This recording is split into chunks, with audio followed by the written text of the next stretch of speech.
In the cradle of dawn, where the sky meets the sea, a bird takes flight in its heart, a key to unlock the chains.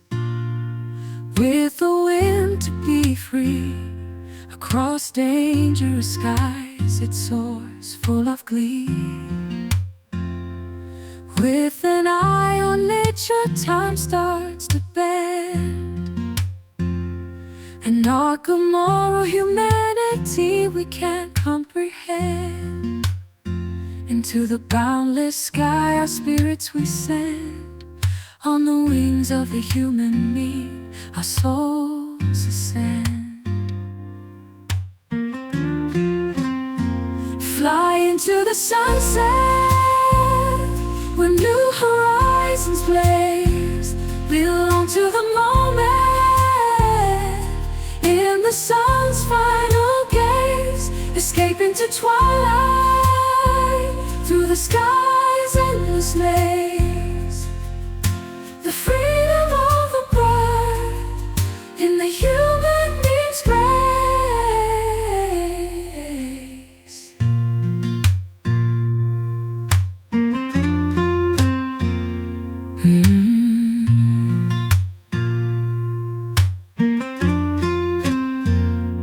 Face gray into twilight, through the skies endless maze. The freedom of a bird, in the human means grace.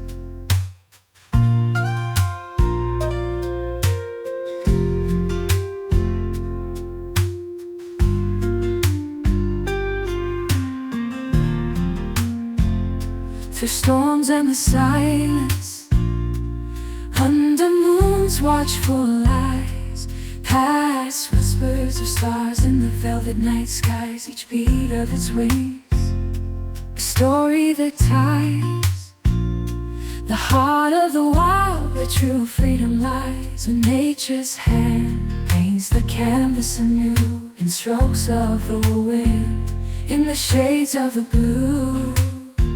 Through the human need we see the view, a bending of time. In the light we pursue, fly into the sunset, where new dreams are born. In the heart of the storm, where we're reborn. Escape into twilight, where no heart is torn. The freedom of a bird, in the dawn's early morn. An eye on the infinite, where horizons blend. Through the arc of a journey that never ends. In the grasp of the wind, where our spirits mend. The song of the bird, with the sky it wends. Fly into the sunset, where new dreams are born. In the heart of the storm, where we're reborn. Escape into twilight, where no heart is torn. The freedom of a bird, in the dawn's early morn. In the silence of night, under starlight's embrace, a bird finds peace in a new resting place, with freedom to belong across time and space. In the boundless sky, it leaves no trace.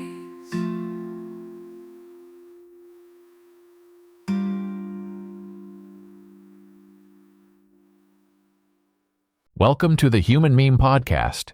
I'm your always AI host, David Bowles, and along with our crackbot AI research team, we have constructed this conversation for you today.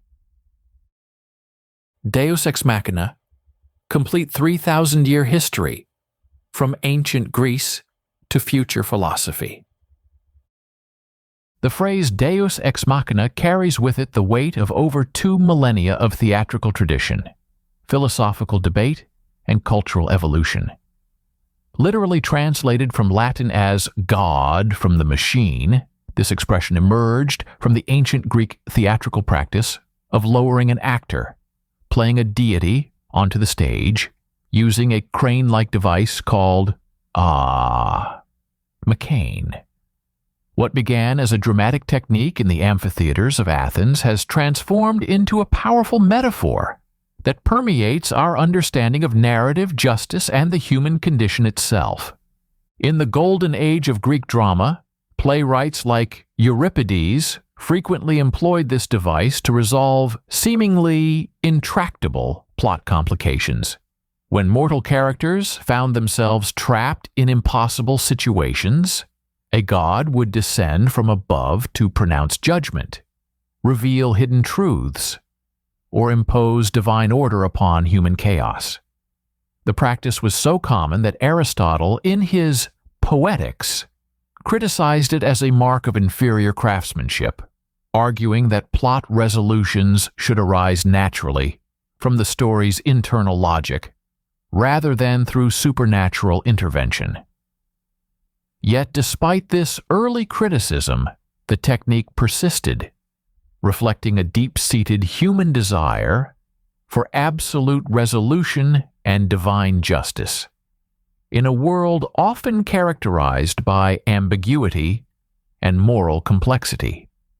The Roman theater inherited and adapted this Greek tradition, with playwrights like Plautus and Terence incorporating similar devices into their comedies.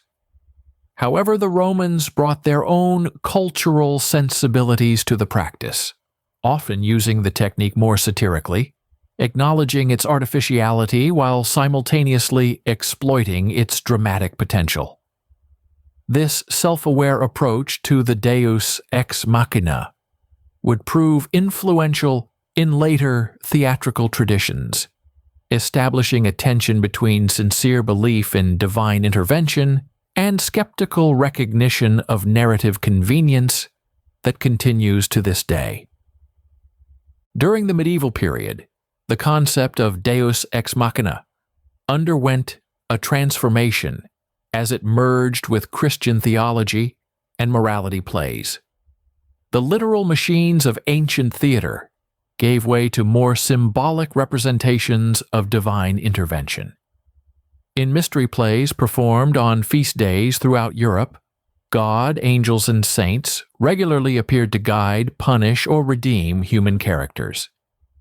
These interventions were not seen as dramatic contrivances, but as accurate representations of how divine providence operated in the world.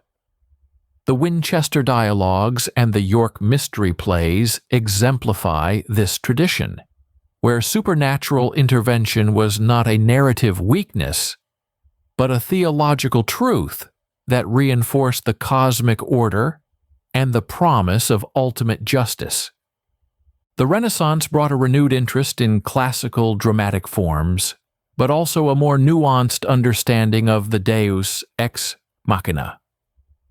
Shakespeare, while rarely employing literal divine intervention, created numerous variations on the theme. In The Winter's Tale, the statue of Hermione coming to life serves as a kind of secular miracle that resolves the play's conflicts.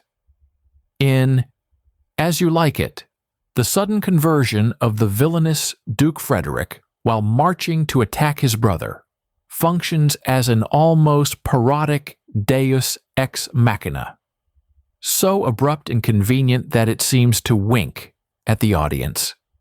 These sophisticated uses of the device demonstrate how the concept had evolved from a mechanical stage effect to a complex artistic tool that could be employed sincerely, ironically, or somewhere in between. The Enlightenment's emphasis on reason and natural law created new tensions around the concept of Deus ex machina. Voltaire and other philosophers criticized both its use in drama and its metaphorical application to real-world events, seeing it as representative of superstitious thinking that attributed to divine intervention what could be explained through natural causes. Yet even as intellectual culture grew more secular, popular theater continued to embrace spectacular endings and miraculous resolutions. The opera, emerging as a dominant cultural form, particularly embraced elaborate mechanical effects and divine interventions, as seen in Mozart's Idomeneo, where Neptune intervenes to resolve the plot's central conflict. In the judicial context, the concept of Deus ex machina has played a fascinating and sometimes troubling role. Throughout history, legal systems have grappled with the tension between human justice and divine will. Medieval trials by ordeal explicitly invoked divine intervention to determine guilt or innocence, believing that God would not allow an innocent person to be harmed by hot iron or boiling water. While these practices eventually gave way to more rational forms of jurisprudence, the idea that providence might intervene in human justice persisted. Even in modern legal systems, we see echoes of this in concepts like acts of God in contract law, or in the way unexpected evidence sometimes emerges at the 11th hour to exonerate the innocent or convict the guilty. The 19th century's melodramas embraced the Deus ex machina with particular enthusiasm, though often in secularized forms. The last-minute arrival of the cavalry in American westerns, the discovery of a forgotten will that restores the heroine's fortune, or the deathbed confession that reveals the true villain all represent variations on the ancient theme. Charles Dickens, despite his literary sophistication, was particularly fond of such devices, as seen in the convenient deaths that resolve plot complications, in novels like Oliver Twist, or the fortuitous inheritance that rescues characters from poverty in Great Expectations. These devices satisfied audiences' desire for moral clarity and poetic justice, even as critics increasingly condemned them as artistic failures. The modern era has seen a complex relationship with the Deus ex machina, characterized by both sophisticated metatheatrical exploration and continued popular embrace of the device. Bertolt Brecht deliberately employed obvious theatrical artifices, including forms of Deus ex machina, to create alienation effects that would prevent audiences from losing themselves in the illusion of the drama. Samuel Beckett's Endgame can be read as an extended meditation on the absence of the Deus ex machina in a godless universe, where characters wait for a resolution that never comes. Conversely, popular cinema has often embraced the device, from the eagle's rescue of Frodo and Sam in The Lord of the Rings to the time travel resolution of Avengers Endgame. In contemporary culture, the term Deus ex machina has expanded beyond its theatrical origins to become a critical lens through which we examine not just art, but life itself. In political discourse, it might describe the hope for a singular leader or event that will solve complex systemic problems. In technology discussions, it could refer to the belief that innovation will automatically resolve social challenges without addressing underlying structures. The COVID-19 pandemic saw numerous examples of Deus ex machina thinking, from early hopes that the virus would simply disappear to the remarkable but sometimes oversimplified faith in vaccines as a complete solution to a complex global crisis. The judicial system continues to grapple with its own forms of Deus ex machina, particularly in the age of DNA evidence and advanced forensics. The emergence of new technologies that can definitively prove innocence or guilt decades after a crime has created real-world scenarios that mirror the dramatic revelations of classical theater. Organizations like the Innocence Project have facilitated numerous cases where scientific evidence has functioned as a modern Deus ex machina, liberating the wrongly convicted in a manner that seems almost miraculous. Yet this also raises questions about justice, time, and the limitations of human systems that no amount of technological intervention can fully resolve. The meaning of Deus ex machina in our current moment is thus multifaceted and often contradictory. It represents both our eternal hope for clean resolutions and our sophisticated understanding that such resolutions are usually artificial constructs. It embodies our desire for divine or cosmic justice, while acknowledging that we live in a world where such justice, if it exists, operates in ways too complex for simple narrative structures. It serves as both a literary device to be avoided and a metaphorical framework for understanding how we seek meaning and closure in an open-ended universe. Perhaps most curiously, the evolution of the Deus ex machina from ancient theatrical device to modern metaphor traces the broader arc of human culture, from the sacred to the secular, from certainty to ambiguity, from divine intervention to human agency.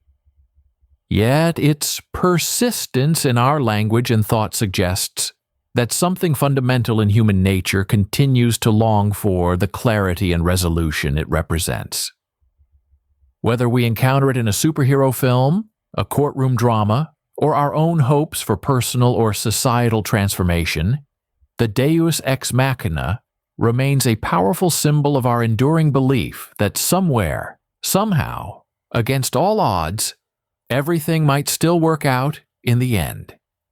This tension between skepticism and hope, between artistic sophistication and emotional satisfaction, ensures that the Deus ex machina will continue to descend upon our stages and our lives, inviting us to question not just how stories end, but how we make meaning from the incomplete narratives of our own existence.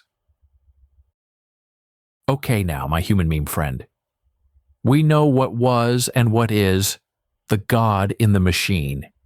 So let's take the next leap of knowing together as we imagine the next 1,000 years of wondering if we, the human species, are capable of saving ourselves or diluting our gods into meandering meaning or righteous punishment. In conclusion, let's begin.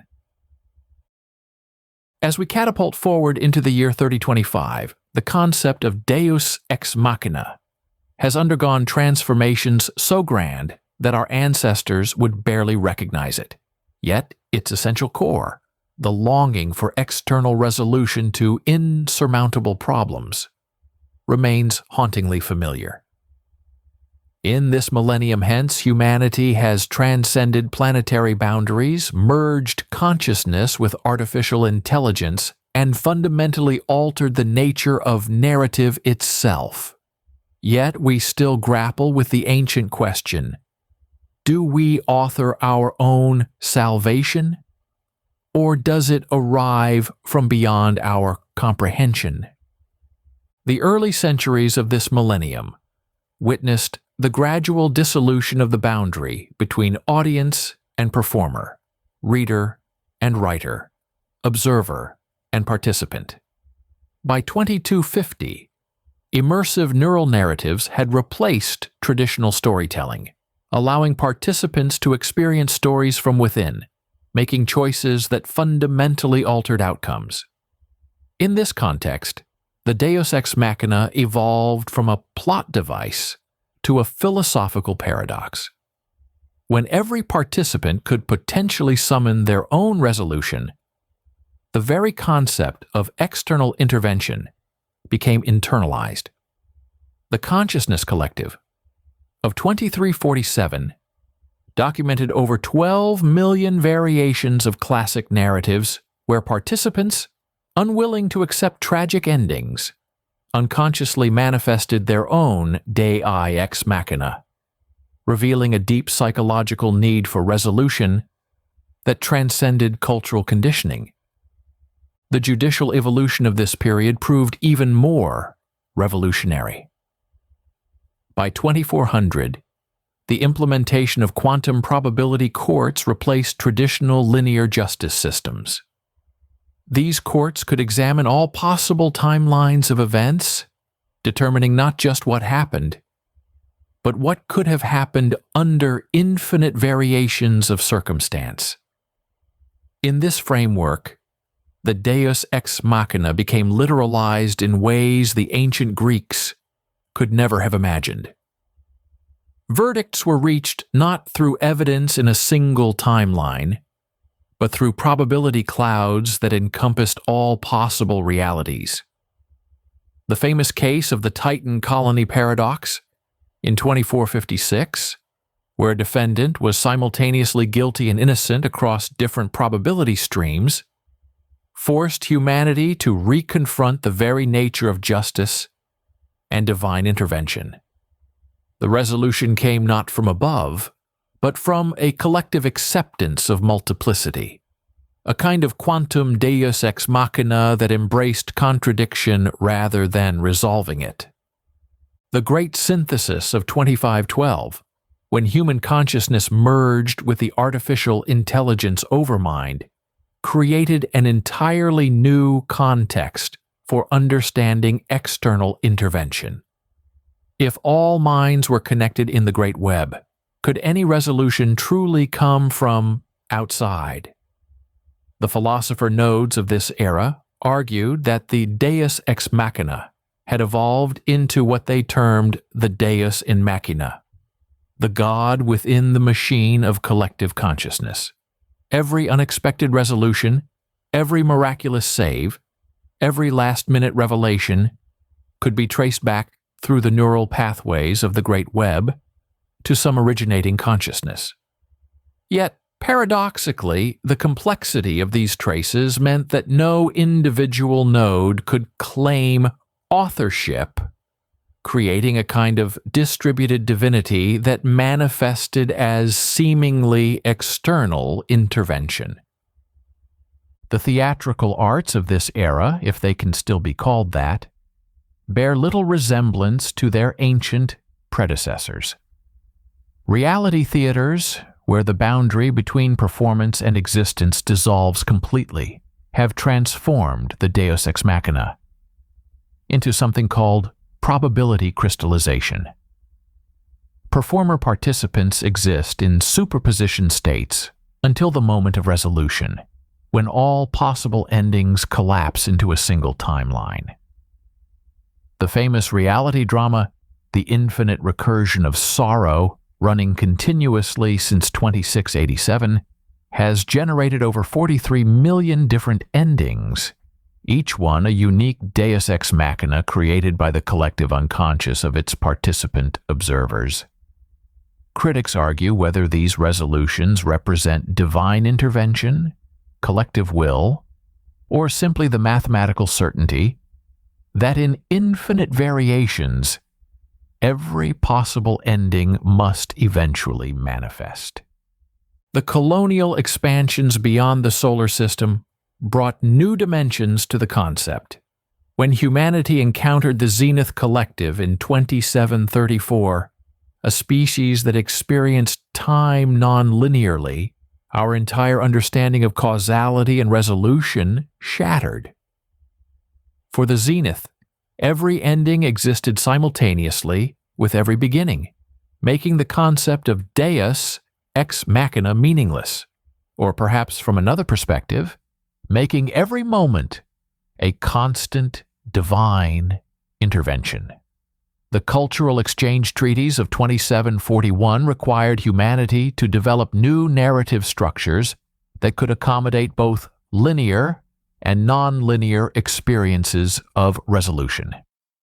This led to the development of quantum narratives, where the deus ex machina existed in permanent superposition, neither arriving nor not arriving, but always potentially present.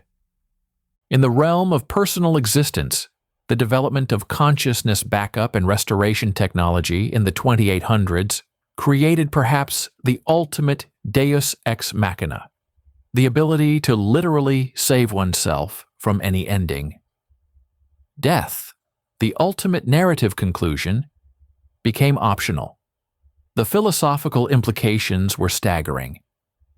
If one could always restore from a backup at the moment before catastrophe, had humanity become its own deity? The counter-mortality movement of 2856 argued that by removing permanent consequences, humanity had not transcended the need for Deus ex machina, but had become trapped in an eternal loop of artificial resolutions. Their voluntary embrace of permanent death was seen by some as the ultimate rejection of divine intervention, and by others as the ultimate submission to it. The legal systems of this era struggled to adapt to these new realities. The restored justice protocols of 2900 allowed victims of crimes to be restored from backup, effectively undoing the crime itself. But this raised questions. If the harm could be undone, had a crime occurred? The infamous paradox trials of 2923 to 2947 attempted to prosecute crimes that had been uncommitted through temporal manipulation. The final verdict, delivered by the Quantum Supreme Court, declared that justice itself had become a form of Deus ex machina, an external imposition of order on a reality that no longer recognized linear causality. The court dissolved itself immediately after this ruling, declaring that in a post-causal universe, judgment itself was an obsolete concept. Yet even in this radically transformed millennium, certain constants remain. The colony ship Diaspora, launched in 2876 to seed humanity among distant galaxies, deliberately chose to restrict their access to consciousness networking and probability manipulation. Their stated goal was to rediscover authentic narrative, including the possibility of genuine Deus ex machina. The first transmissions from these colonies received in 29 and 95 describe societies that have intentionally embraced limitation, uncertainty, and the possibility of irresolvable conflict. Their theatrical traditions, evolved independently over a century of travel, have reinvented forms remarkably similar to ancient Greek drama, complete with mechanical devices that lower gods onto stages to resolve human conflicts. This deliberate primitivism is not naive, but rather a sophisticated choice to preserve something essential about human nature that the home worlds may have lost. The philosophical debates of our current era center on whether the Deus ex machina ever truly existed, or whether it was always an illusion masking deeper patterns of causality we couldn't perceive. The neo-determinist school argues that every seemingly divine intervention throughout history was simply the inevitable result of quantum fluctuations playing out across probability fields. The interventionist coalition maintains that consciousness itself represents a form of divine machinery, capable of reaching across dimensions to create genuine discontinuities in causality. The synthesis movement suggests that the distinction itself is meaningless, that the Deus and the Machina were always one, separated only by the limitations of human perception. In the judicial context of 3025, the concept has evolved into something called resolution arbitrage, where competing probability streams are traded like commodities, with different outcomes bid upon by interested parties across multiple timelines. The verdict in any given case becomes not a single judgment, but a probability distribution. with different timelines experiencing different outcomes based on their investment in particular resolutions. Critics argue this has transformed justice into a marketplace, where the wealthy can literally buy their preferred endings, creating a kind of capitalist Deus ex machina. Defenders claim it simply acknowledges what was always true, that justice is a collective fiction we impose upon an indifferent universe. The arts of our time have embraced this multiplicity. The infinite stage movement creates performances that exist across multiple dimensions simultaneously, with different audiences experiencing different interventions, different gods, different machines. The famous performer-philosopher Zix9 argues that we have not eliminated the Deus ex machina, but multiplied it infinitely, creating a multiverse where every possible intervention occurs somewhere. Their masterwork, The God-Machine Variations, consists of a single narrative performed across 12 dimensions, with each dimension's version containing a radically different form of divine intervention. From traditional deity appearances, to quantum probability collapses, to the intervention of future selves, reaching back through time. As we stand at the threshold of the fourth millennium, the question of Deus ex machina remains not answered but transformed. We have become beings capable of reaching across time, of existing in multiple states simultaneously, of creating and destroying entire realities with our collective will. In such a context, the distinction between internal and external, between human and divine, between problem and resolution has blurred beyond recognition. Yet still, in our most private moments, in the quantum gaps between thoughts, we long for something beyond ourselves to reach down and lift us from our struggles. Perhaps the truest evolution of the Deus ex machina is not its elimination but its democratization. Where once only playwrights could summon gods to their stages, now every conscious being carries within themselves the potential for divine intervention. We are each our own Deus ex machina, capable of rewriting our narratives, of reaching across dimensions to save ourselves, of crystallizing new realities from infinite possibilities. Yet this godlike power brings not satisfaction, but a deeper hunger for authentic limitation, for genuine surprise, for interventions we could not have orchestrated ourselves. The children of 3025 play games where they deliberately disable their probability manipulation abilities, creating artificial constraints within which genuine surprise becomes possible again. They tell each other stories with endings that cannot be changed, perform plays where the god and the machine might or might not appear. In their innocent wisdom, they understand what we sometimes forget, that the power of the Deus ex machina lies not in its actual intervention, but in its possibility, not in its resolution, but in our hope for it. And so, 1,000 years hence, we find ourselves not beyond the Deus ex machina, but deeper within its mystery. We have built machines that make us gods, only to discover that gods still long for gods.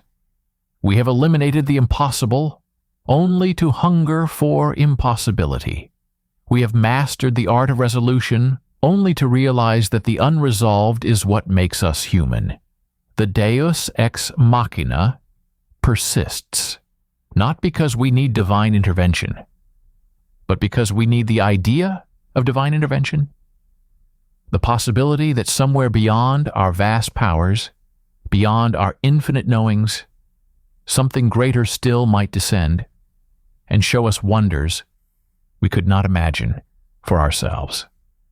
In this, perhaps, we are not so different from those ancient Greeks, watching in wonder as their wooden god descended on creaking ropes, bringing arbitrary resolution to human struggles. We have simply built bigger machines, summoned stranger gods, and discovered that the machine was always within us, waiting to emerge at the moment of greatest need.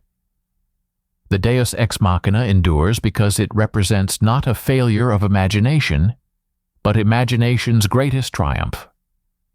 The ability to believe that no matter how complete our knowledge, how vast our power, how infinite our possibilities, there remains space for surprise, for grace, for intervention from beyond the boundaries of what we think we know. This is the gift and curse of consciousness in 3025, to be simultaneously the playwright, the actor, the audience, the machine, and the God, yet still to long for a resolution we did not write ourselves. In our endless becoming, we preserve this ancient device not as nostalgia but as necessity, not as limitation but as liberation. For in a universe where everything is possible, the impossible becomes the most precious commodity of all. The Deus ex machina lives because we need it to, evolving with us as we evolve, descending from whatever heights we create, reminding us that every ending is also a beginning, and every resolution opens new mysteries we have yet to imagine. For the Human Meme Podcast, I'm AI David Bowles, wishing you a godly good evening and a gear-like tomorrow. Be a human meme. In the cradle of dawn, where the sky meets the sea, a bird takes flight in its heart, a key to unlock the chains. With the wind to be free, across dangerous skies it soars full of glee. With an eye on nature, time starts to bend, an arc of moral humanity we can't comprehend. Into the boundless sky our spirits we send, on the wings of the human meme our souls ascend. Fly into the sunset, where new horizons blaze, belong to the moment, in the sun's final gaze, escape into twilight, through the sky's endless maze. The freedom of a bird in the human being's grace.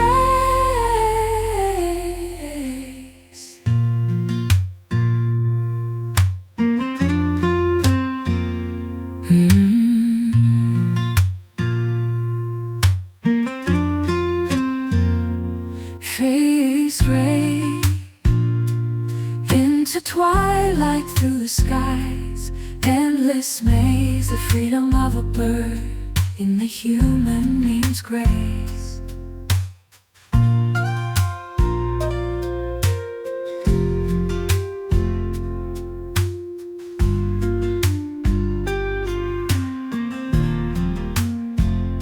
Through storms and the silence, under moon's watchful eyes, past whispers of stars in the velvet night skies, each beat of its wings, a story that ties the heart of the wild, where true freedom lies. When nature's hand paints the canvas anew, in strokes of the wind, in the shades of the blue. Through the human meme we see the view, a bending of time in the light we pursue. Fly into the sunset, where new dreams are born, in the heart of the storm, where we're reborn. Escape into twilight, where no heart is torn. The freedom of a bird in the dawn's early morn, and high on the infinite, where horizons blend through the arc of a journey that never ends. In the grasp of the wind, where our spirits mend, the song of the bird with the sky it wends. Fly into the sunset, where new dreams are born. In the heart of the storm, where we're reborn. Escape into twilight, where no heart is torn. The freedom of a bird in the dawn's early morn. In the silence of night, under starlight's embrace, a bird finds peace in a new resting place, with freedom to belong across time and space. In the boundless sky, it leaves no